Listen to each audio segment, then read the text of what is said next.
रविवार को पूरा देश भारत बनाम पाकिस्तान चैंपियन ट्रॉफी मैच की जीत के जश्न में डूबा हुआ था, लेकिन इसी जश्न में डूबे हुड़दंगी युवकों को नागपुर पुलिस ने हिरासत में लिया।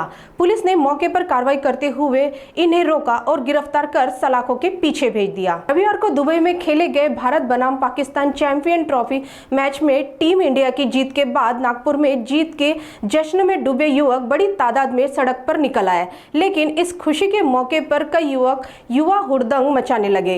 इस दौरान पुलिस ने हुड़दंग मचाने वालों के खिलाफ कड़ी कार्रवाई की। ये हुड़दंगी खुशी मनाने के नाम पर अराजकता फैला रहे थे।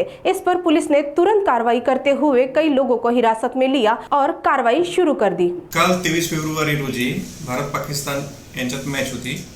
त्याच्यात भारत विजयी झाल्यानंतर नागपूरमधील लक्ष्मी भुवन चौक अंबाझरी पोलीस स्टेशन हद्दीत तिथे बराचसा उत्साही कार्यकर्ते असतात, त्यांचा जमाव जमतो आणि ते आतिषबाजी वगैरे करतात, जल्लोष साजरा करतात।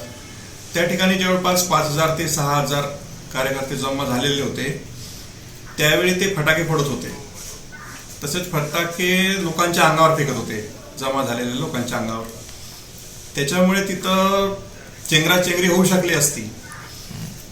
त्यामुळे पोलिसांचा जो बंदोबस्त लावण्यात आला होता, तिथे होमगार्ड तसेच आमचा पोलीस स्टाफ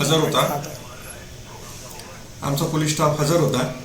त्यावेळी त्यांनी चेंगराचेंगरी होऊ नये किंवा अप्रिय कोणती घटना घडू नये, त्याच्यामुळे त्यांना प्रतिबंध करण्यासाठी त्याच्यातले अतिउत्साही जे कार्यकर्ते होते, त्या अतिउत्साही कार्यकर्त्यांना आम्ही ताब्यात घेतलं आणि त्यांना प्रतिबंध कारवाई करण्यात आली होती।